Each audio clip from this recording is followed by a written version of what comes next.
સ્વાધ્યાયની અંદર આપણે last topic ઉપર છીએ. ટોપિકની અંદર આપણે જોઈએ તો બે ગણ જે છે બે ગણ વચ્ચેના યોગ ગણ અને છેદ ગણ જે છે એના રિલેટેડ કેટલાક પ્રશ્નો જે છે એ આપણે અહીંયા જોઈશું. તો સૌથી પહેલા આપણે જોઈએ બે ગણ આપેલા છે એની વચ્ચે યોગ ગણ અને છેદ ગણની જે પ્રક્રિયા થાય છે તો એ પ્રક્રિયાને આધારે એના અંદર કેટલાક સૂત્રો થાય છે અને એ સૂત્રોને આધારે આપણે અહીંયા જે કે વ્યવહારિક પ્રશ્નો જે છે એનો આપણે ઉકેલ મેળવીશું. તો સૌથી પહેલા આપણે જોઈએ ધારો કે તમને બે ગણ આપેલા છે ગણ A અને B. આ બંને ગણ જે છે એ શાંત પ્રકારના છે, એ શાંત ગણો છે. શાંત ગણો તમે જાણો છો કે એની અંદર કંઈક ને કંઈક સભ્યો જે છે એ આવેલા છે, ફાઇનાઇટ સેટ આપણે જેને કહીએ છીએ. તેમજ અહીંયા બીજી એક વસ્તુ અહીંયા લખવાની છે કે ગણ A છેદ ગણ B જે છે એ ખાલી ગણ નથી. એમાં એક પણ સભ્ય એવો નથી કે જે બંનેની અંદર સામાન્ય આવતો. તો આ રીતે માની લો કે તમને ગણ જે છે n A યુનિયન B તમને પૂછેલું હોય તો તમે એની અંદર n of A plus n of B વડે તમે રજૂઆત કરી શકો છો. આ જે છે આપણા સૂત્ર નંબર 1. હવે બીજા નંબરનું આપણે સૂત્ર જોઈએ કે જો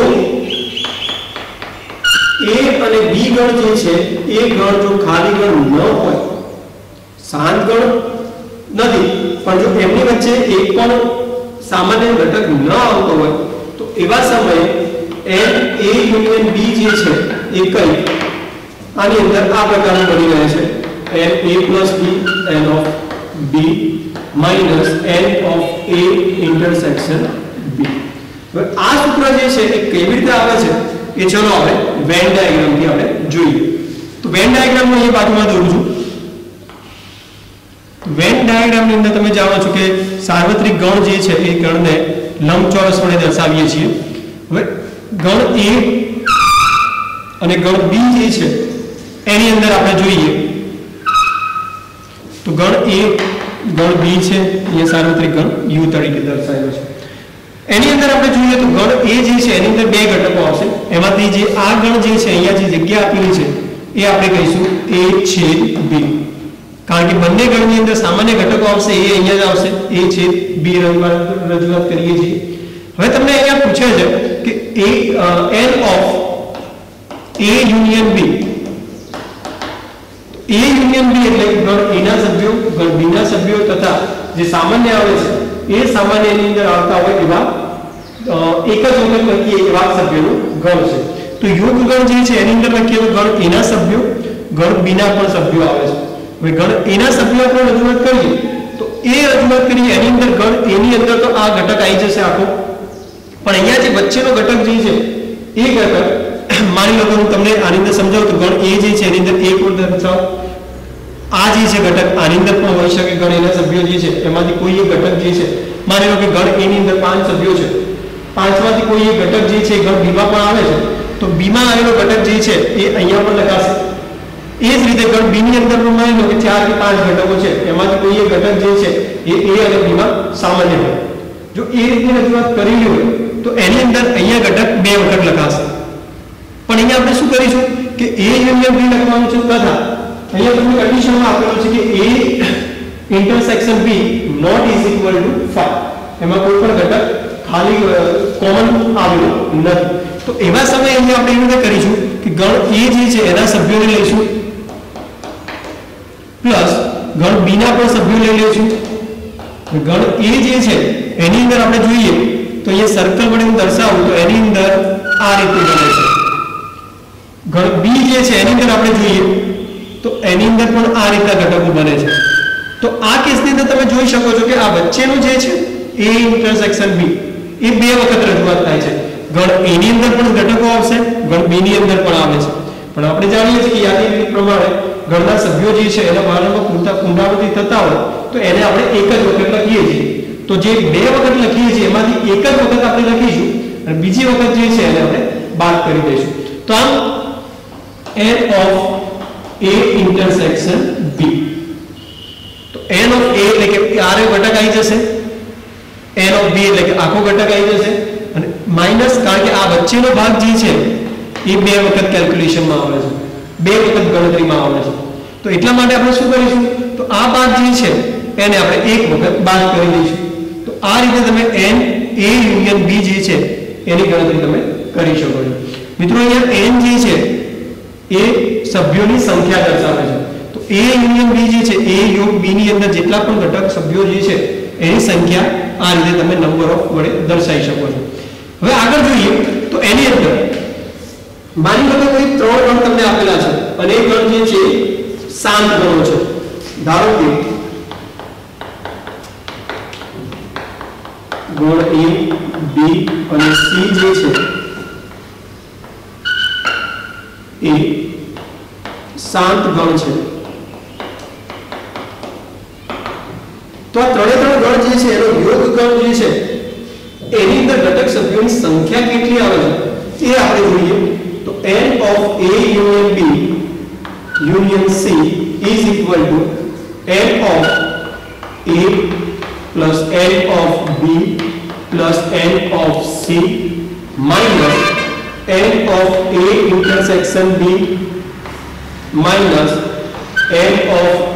a intersection c minus n of b intersection c plus n of a intersection b intersection c. તો આ રીતે તમે ત્રીજા નંબરનો ફોર્મ્યુલા જે છે એનો જો ત્રણ ગણ તમને આપેલા હોય એ ગણ જે છે એની અંદરથી આપણે યોગ ગણની ક્રિયા કરવી હોય એની અંદર ઘટક સભ્યોની સંખ્યા શોધવી હોય તો તમે અહીંયા જે દર્શાવેલું સૂત્ર જે છે એનો ઉપયોગ કરી અને તમે ઘટક સભ્યોની સંખ્યા જે છે શોધી શકો છો. તો આ વસ્તુને આપણે વેન ડાયાગ્રામથી સમજવું હોય તો વેન ડાયાગ્રામ આપણે અહીંયા દર્શાવીએ. સાર્વત્રિક ગણ છે એને આપણે લંબચોરસ વડે દર્શાવીએ છીએ. અહીંયા ત્રણ સભ્યો ગણ હોવાના કારણે આપણે ABC દોરીશું.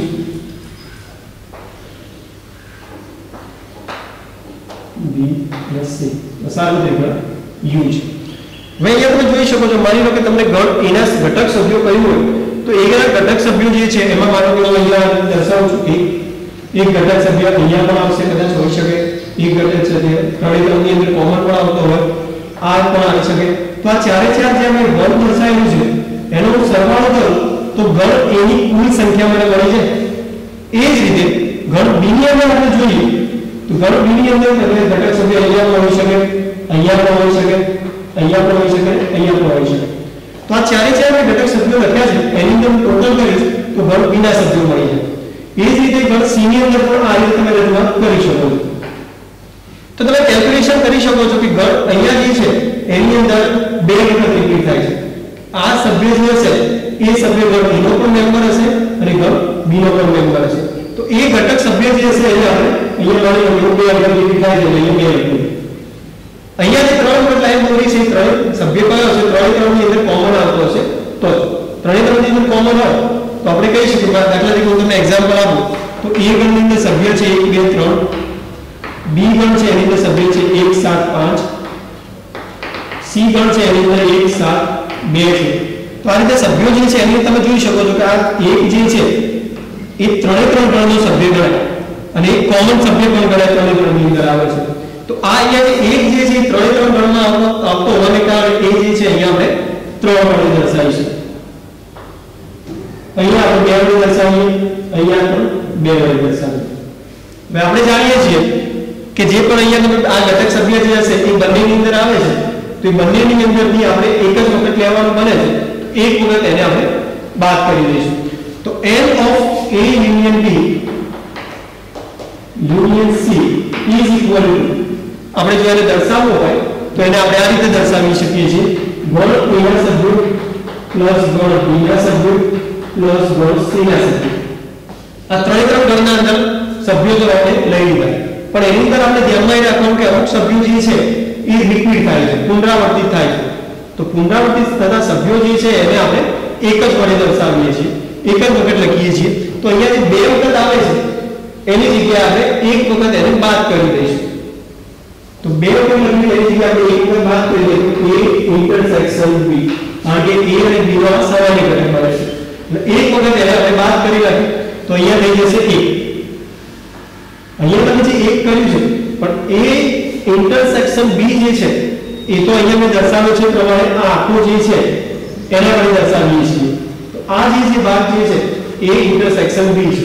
તો અહીંથી તમે એક વાત કરો છો ઓબ્વિયસલી તો આની અંદરથી પણ એક વાત થઈ જવાનો છે તો એ તો a इंटरसेक्शन બી માં તો આવી જવાનો છે ઘટક તો અહીંયા થઈ જશે 2 હવે જે રીતે તમે a इंटरसेक्शन b ને વાત કરી છે એ જ રીતે b इंटरसेक्शन c ને પણ આપણે વાત કરીશું minus b intersection c b intersection c એટલે કે અહીંથી તમે બે વખત લખેલો છે એ ઘટક સભ્ય બંનેમાં ગણતરી કરી છે એવી આપણે એકમાં જ ગણતરી કરીએ તો બેની જગ્યાએ અહીંયા 1 થઈ જશે તો આ જે છે એની અંદર b इंटरसेक्शन c એટલે કે આ ભાગ બને છે તો આ ઘટક સભ્ય જે છે એક વખત તમે બાદ કરો અહીંથી પણ બાદ થઈ જાય અને અહીંયાથી પણ બાદ થઈ જશે તો એની અંદર આપણે કરીશું 1 લખી દઈશું હવે a અને c ની વાત કરીએ તો અહીંયા આ ઘટક સભ્ય જે છે એ બે વખત બાદ થાય છે તો બે વખત બાદ થતો હોવાથી તમારે આ જે છે ગણની અંદર a इंटरसेक्शन c જે છે એ આટલો ભાગ ગણે એમાંથી તમે a इंटरसेक्शन b બાદ કરો છો તો એની અંદરથી એક બાદ અહીંથી થઈ જશે અને એક વખત અહીંયાથી તો અહીંયા શૂન્ય વધી જાય તો અહીંયા એક વખત બાદ કર્યું છે એની અંદર આપણે a इंटरसेक्शन c કરીએ પણ તમે જોઈ શકો છો કે આ ત્રણે ત્રણ ગણ જે છે એ પરસ્પર છેદમાં હોવાને કારણે આની અંદર શૂન્યનો શક્ય બનતો નથી તો શૂન્ય શક્ય ના બને કારણ કે ત્રણે ત્રણ સભ્યો જે છે એકબીજાને પરસ્પર ક્યાંક ને ક્યાંક કોમન ઘટક તો એની અંદર બને જ છે તો એટલા માટે અહીંયા શૂન્ય હોઈ શકે નહીં એટલા માટે આપણે શું કરીશું એની અંદર એનો જે છેદ ગણ જે છે a intersection b intersection c જે છે એની અંદર આપણે ઉમેરી દઈશું તો આ રીતે જે સૂત્ર છે એ સૂત્રને તમે આ રીતે ડિરાઈવ કરી શકો છો વેન આકૃતિની મદદથી તમે જો સૂત્રનું સોલ્યુશન કરશો તો સરળતાથી તમે આ જે છે આ પ્રકારના વ્યવહારિક ખૂબ પ્રશ્નો જે છે એને સરળતાથી તમે રજૂઆત કરી શકો હવે આપણે આગળ જોઈએ તો એની અંદર કેટલાક બીજા સૂત્રો જે છે તફાવત ગણવા આવેલા છે ધ મોર્ગનના રૂલ્સ જે છે નિયમ જે છે એને આધારિત જે સૂત્રો જે છે એને આપણે આગળ જોઈએ તો એની અંદર આપણે અહીંયા લખીશું તો વેન ડાયાગ્રામ જે છે એને આપણે ક્લિયર કરીએ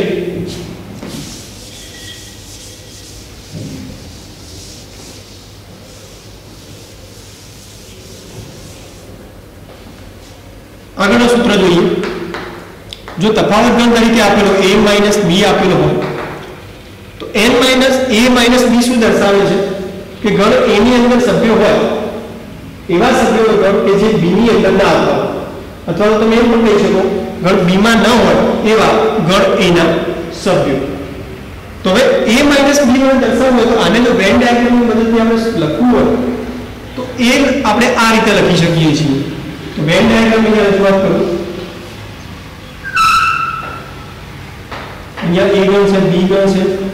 આ જે છે એ આપણે a - b ઘટક કરાશે આ જે છે એને b - a કહીશું આ ભાગ જે છે a इंटरसेक्शन b કહીશું હવે a - b એટલે કે ગણ b માં ન હોય એવા ગણ a ના તમામ સભ્યો તો આપણે ખાલી આ ભાગ જ શોધવો છે અહીંયા જે આપેલો છે એટલો જ ભાગ શોધવો છે તો આપણે એક કામ કરી શકીએ કે ગણ a ની અંદર જે આખું જે છે ગણ એના તમામ સભ્યોમાંથી આ इंटरसेक्शन વાળો જે ઘટક જે છે એ ઘટકને આપણે બાદ કરી દઈએ તો આપણે કંઈક આ રીતે લખી શકીએ n of a આખા ઘટકમાંથી આપણે આ એમાં જે સામાન્ય ઘટકો જે છે એની સંખ્યાને આપણે બાદ કરીએ છીએ a इंटरसेक्शन b વડે રજૂઆત કરી શકીએ અથવા તો આ સૂત્રને તમે ફરીથી રીરાઇટ કરવું હોય તો n of a is equal to n of a minus b plus n of a intersection b વડે રજૂઆત કરી શકો છો એ જ રીતે જો n of b minus a લખવું હોય એના તમામ સભ્યોની સંખ્યા લખવી હોય તો એની અંદર આપણે સૂત્ર કરીશું કે n of b એટલે કે b ના તમામ સભ્યોમાંથી એમાં જે સામાન્ય આવે છે a અને b એને આપણે બાદ કરી લઈએ તો b minus a ના તમામ સભ્યો તમને મળી શકે છે તો n of b minus n of a intersection b વડે તમે રજૂઆત કરી શકો છો તો આને રીરાઇટ કરવું હોય તો આ રીતે તમે કરી શકો છો n of b is equal to n of b minus a plus a intersection b તો આ રીતે તમે સૂત્રો જે છે ડિરાઇવ કરી શકો છો હવે આગળ જે સૂત્ર જે છે ધ મોર્ગન જો નિયમ જે છે એની અંદર ઘટક સભ્યોની સંખ્યા આપણે શોધવી હોય તો માની લો કે A compliment union B compliment છે તો તમે ધ મોર્ગનનો થિયરી જાણો છો કે એની અંદર તમે આ જે છે એને આ રીતે પણ રજૂઆત કરી શકો છો A union B A dash union B dash હોય તો એની આપણે આ રીતે લખી શકીએ છીએ યુગ ગણની જગ્યાએ આપણે શું કરી દઈશું છેદ ગણ કરીશું અને એ આખાનું કોમ્પ્લિમેન્ટ કરી દઈશું હવે A ઇન્ટરસેક્શન B જે છે એના ઘટકો લખવા છે એના કોમ્પ્લિમેન્ટ એટલે કે સાર્વત્રિક ગણમાં હોય પણ A અને B ના છેદ ગણમાં ના આવતા હોય એવા તમામ સભ્યો તો આપણે સાર્વત્રિક ગણ જે છે માનો કે આપણે એને U વડે દર્શાવીએ તો U માંથી A છેદ ગણ B ના તમામ સભ્યોને આપણે બાદ કરી દઈએ તો આ રીતે તમે એનું જે કોમ્પ્લિમેન્ટ એટલે કે પૂરક ગણ જે છે એને તમે દર્શાવી શકો છો એના પછીનો નિયમ જે છે n A ડેશ યુનિયન છેદ ગણ B dash is equal to n of A union B any y dash તો એની અંદર પણ સભ્યો જે છે એને તમે આ રીતે દર્શાવી શકો છો તો n of u minus n of A u B તો આ રીતે વિદ્યાર્થી મિત્રો તમે આ જે ઘટક સભ્યોના જે સૂત્રો જે છે વ્યવહારિક કુલ પ્રશ્નો માટેના એનો ઉપયોગ કરી અને જે એક્ઝામની અંદર મોસ્ટ આઈએમપી જે ક્વેશ્ચન પૂછાય છે વ્યવહારિક કુલ પ્રશ્નો તો એ કુલ પ્રશ્નોનું તમે સોલ્યુશન આપી શકો છો હવે વિદ્યાર્થી મિત્રો આપણે જે બે ગણ આપેલા છે ને યોગ ગણ અને છેદ ગણના કેટલાક જે વ્યવહારિક કુલ પ્રશ્નો જે છે એ કુલ પ્રશ્નોને હવે એનું સોલ્યુશન આપણે જોઈએ એના સૂત્રો જે છે એ આપણે આગળ જોઈ ચૂક્યા છીએ હવે એના પરથી આપણે એના કુલ પ્રશ્નો જે છે એને આપણે સોલ્વ કરીએ પહેલા નંબરનો ક્વેશ્ચન છે એની અંદર આપણે કે જો બે ગણ x અને y માટે x યોગ ગણ y માં 18 સબઘટકો છે તો એના નંબર ઓફ મેમ્બર્સ જે છે એને આપણે આ રીતે x યોગ y બરાબર 18 વડે લખીશું x ની અંદર 8 ઘટકો છે એટલે number of x is equal to 8 લખાશે y ની અંદર 15 ઘટકો છે તો n of y is equal to 15 લખીશું હવે 15 લખીશું હોય તો x intersection y x છેદગણ y ની અંદર કેટલા ઘટક હોઈ શકે એ શોધવા માટે આપણી પાસે સૂત્ર છે નંબર ઓફ x યોગ ગણ y બરાબર n of x plus n of y minus n of x intersection y આ જે સૂત્ર છે એની અંદર આપણે કિંમત મૂકીએ તો x યોગ y એની અંદર આપણને 18 ઘટકો આપેલા છે એ જ રીતે x ના ઘટક સભ્યોની સંખ્યા 8 છે અને y ના ઘટક સભ્યોની સંખ્યા 15 છે જે આપણે શોધવાનું છે x ઇન્ટરસેક્શન y તો આ જે છે એનું આપણે સોલ્યુશન કરીશું તો 8 અને 15 23 થશે 23 જે છે એને આ સાઈડ લઈશું અથવા તો આ જે ટર્મ જે છે એને આ સાઈડ લઈ લો અને 18 ને પેલી સાઈડ લઈ લો n of x intersection y is equal to 23 minus 18 એટલે કે 5 તો n of x intersection y is equal to 5 હવે આ જે છે 5 એ શું દર્શાવે છે તો એ જે છે x અને y ની અંદર જે સામાન્ય ઘટકો આવે છે એ સામાન્ય ઘટકોની સંખ્યા દર્શાવે છે તો આ રીતે તમે બીજા નંબરનો એક્ઝામ્પલ જે છે એને આપણે જોઈએ તો 400 વિદ્યાર્થીઓના સમૂહમાં એટલે કુલ વિદ્યાર્થીઓનો જે સમૂહ જે છે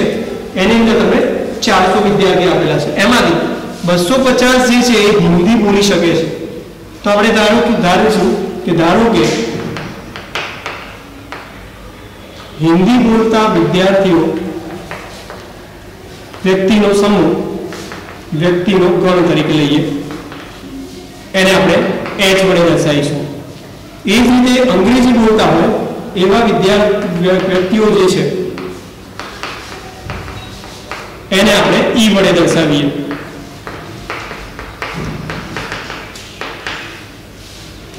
એનો મતલબ એ થયો કે હિન્દી બોલી શકતા એવા વિદ્યાર્થીઓની સંખ્યા તમને આપેલી છે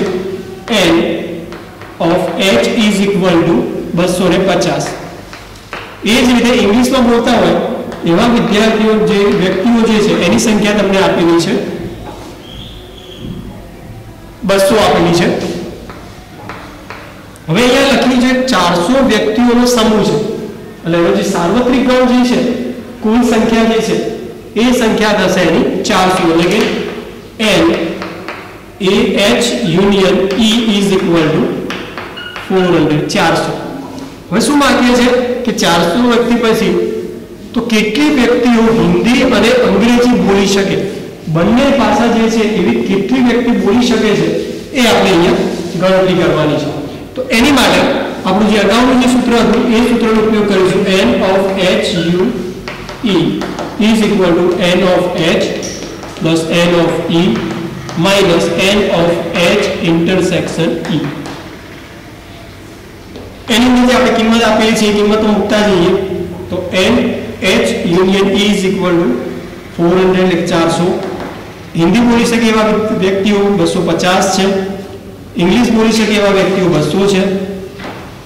બંને ભાષા બોલી શકતા હોય એટલે કે છેદગણવાળી ક્રિયા જે છે એ આપણે શોધવાની છે. તો સૂત્ર પ્રમાણે આપણે આ જે છે એને રજૂઆત કરીએ. e is equal to 250 વત્તા 200 એટલે કે 450, 450 minus 400 એટલે કે જવાબ મળશે તમને 50. આમ બંને ભાષાઓ હિન્દી અને ઇંગ્લિશ બંને ભાષાઓ જો બોલી શકતા હોય એવા વિદ્યાર્થીઓ જે વ્યક્તિઓ જે છે એની સંખ્યા તમને 50 મળે છે. હવે ત્રીજા નંબરનું આપણે એક્ઝામ્પલ જોઈએ કે એક શહેરના 840 વ્યક્તિઓમાંથી 450 વ્યક્તિઓ હિન્દી વાંચે છે. એટલે કે હિન્દી ધારો કે હિન્દી વાંચતા વ્યક્તિનો ગણ એક વડે દર્શાવો. અંગ્રેજી વાંચતા હોય વ્યક્તિઓનો ગણ જેને આપણે ઈ વડે દર્શાવીશું. કુલ શહેરની વસ્તી જે છે એ 840 આપેલી છે, એનો મતલબ કે તમારું સાર્વત્રિક ગણ જે છે n of u એ તમને 840 આપેલું છે. બંને ભાષાઓ વાંચી શકતા હોય એવા વ્યક્તિઓ જે છે આપણી પાસે 200 છે. n of h intersection e is equal to 200. Hindi વાંચવાની સંખ્યા તમને આપેલી છે n of h is equal to 450. અંગ્રેજી વાંચી શકતા હોય એવા વ્યક્તિઓની સંખ્યા તમને આપેલી છે 300. તો સૌથી પહેલા તો આપણે અહીંયા જોઈ શકીએ છીએ કે બંને ભાષા બોલી શકતા હોય એવા વ્યક્તિઓ જે છે એની સંખ્યા તમને આપેલી છે. હિન્દી બોલી શકે એવા વ્યક્તિઓની સંખ્યા આપેલી છે, અંગ્રેજી બોલી શકતા હોય એવા વ્યક્તિઓની સંખ્યા આપેલી છે. તો અહીંયા આપણે સૌથી પહેલા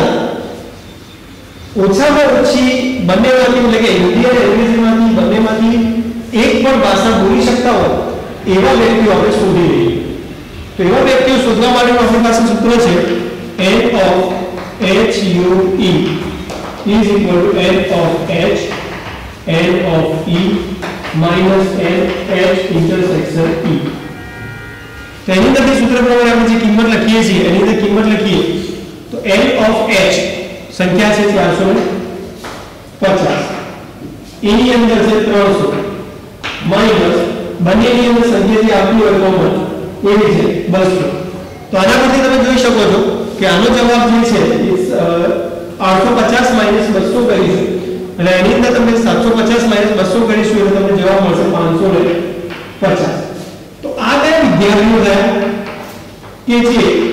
વ્યક્તિઓ કયા હતા કે જે ઓછામાં ઓછી એક કાં તો હિન્દી અથવા તો અંગ્રેજી એમ બંનેમાંથી ઓછામાં ઓછી એક ભાષા જે વાંચી શકે છે એવા સંખ્યા. પણ આપણે અહીંયા શું કરવાનું છે, બંનેમાંથી એક પણ વાંચી ન શકે, બંનેમાંથી એક પણ ભાષા વાંચી ન શકે એવા વ્યક્તિઓની સંખ્યા શોધવાની છે. તો આપણે કામ શું છે, આ જે આવ્યું છે એનું આપણે પૂરક ગણ શોધવું પડશે. તો આ જે સંખ્યા મળી પૂરક ગણ શોધવા માટે આપણે શું કરીશું, n of h union e compliment પૂરક ગણ બરાબર એનું સૂત્ર લખાશે n of union અથવા n minus h u e. n of u એટલે કે સાર્વત્રિક ગણની અંદર તમે જોઈ શકો છો કુલ વિદ્યાર્થીઓની સંખ્યા કેટલી છે 840. એમાંથી 550 આપણે બાદ કરીશું. તો બાદ બાકી કરીશું ત્યારે જવાબ તમને મળશે 290. તેનો મતલબ એ થયો કે હિન્દી અને અંગ્રેજી બંનેમાંથી એક પણ ભાષા ના બોલી શકતા હોય અથવા તો વાંચી ના શકતા હોય તો એવા વિદ્યાર્થીઓ જે છે, વ્યક્તિઓ જે છે, એ કુલ સંખ્યા તમને મળશે 290. તો વિદ્યાર્થી મિત્રો, આ રીતે તમે કેટલાક જે સૂત્રો જે છે એના આધારે વ્યવહારિક પ્રશ્નો જે છે એનો ઉકેલ તમે જે છે મેળવી શકો છો. Thank you.